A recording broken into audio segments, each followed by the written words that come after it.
You shouldn't be intimidated. Everyone can do well in the stock market. You have the skills, you have the intelligence.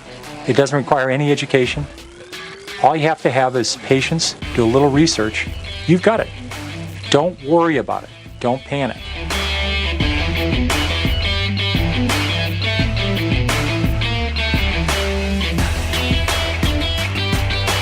Hey, welcome back.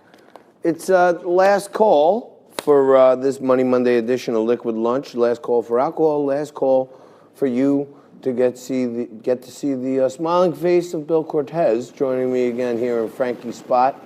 Billy, as you know, in the last segment we do the WTF, What's the Facts, where Frank picks on me and corrects all my mistakes through the show. I'll go easy on you. Hoping you're gonna. I was gonna say, please go easy on me, but I thought me and you could collectively have a little fun, making fun of Hillary. You know, and that never gets old. She kind of, for some reason, came out and said that Trump is obsessed with her. Take a look at this clip. I believe he knows he's an illegitimate president. He knows that there were a bunch of different reasons why the election turned out the way it did. And I take responsibility for those parts of it that I should. But Jane, it was like applying for a job and getting 66 million letters of recommendation and losing to a corrupt human tornado. And so I know that he knows that this wasn't on the level. I don't know that we'll ever know everything that happened, but clearly we know a lot and are learning more every day, and history will probably sort it all out. So of course he's obsessed with me, and I believe that it's a guilty conscience in so much as he has a conscience.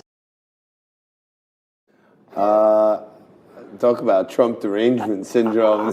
How do you even respond to that? I don't even know. I mean, I have had 2 martinis today on this show, but I can't imagine, even in this state, looking at Hillary and thinking that anyone would be obsessed with her. I mean, you know what I mean? I can't imagine it. Why would Trump be obsessed with her? It's so bizarre. When you look at the clip, the whole thing is so bizarre. I think it's the other way around. I think she cannot get over the fact that, number one, she lost to Barack Obama in 2008 and thought that she had it locked up. Every poll said she had it locked up in 2016. Right. And blew it. Right. And blew it.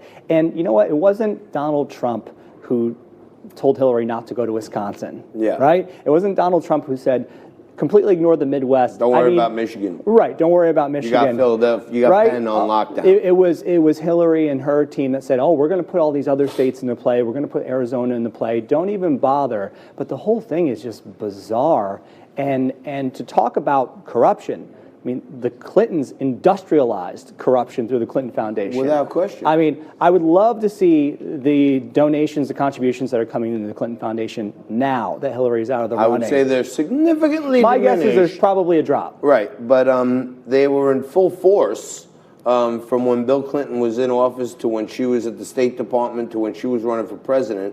People across the world were miraculously making these huge donations to the Clinton Foundation, and then uranium was popping up at their door, or mines and minerals were being sold to other countries. And these are facts. These are not conspiracy theories from someone in their basement. Right. A lot of these things are facts. You can go and look at the records 100%. Of all the millions, tens of millions of dollars that went through the Clinton Foundation. 100%. So this is bitter grapes if I've ever seen them. Now, when I talk to you at home about how Jeffrey Epstein is still alive and he's running for president under the alias of Joe, what's his name there? Joe Walsh. Joe Walsh. That's one of my kooky conspiracy theories in my head. But what Bill said is right. Go on Google, go on your little Google machine there, and put in Clinton Uranium 1. There was huge donations made to the Clinton Foundation, and then a boatload of uranium got signed off by no one other than Robert Mueller to get sent over to a bunch of Russian oligarchs. But that we will leave for another day. Bill Cortez, thank you so much for joining me. Thank you. Thank you for joining us on a Money Monday.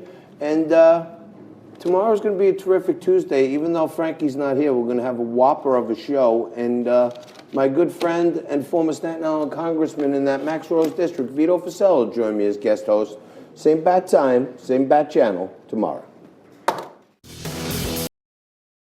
Same bat time, same bat channel tomorrow.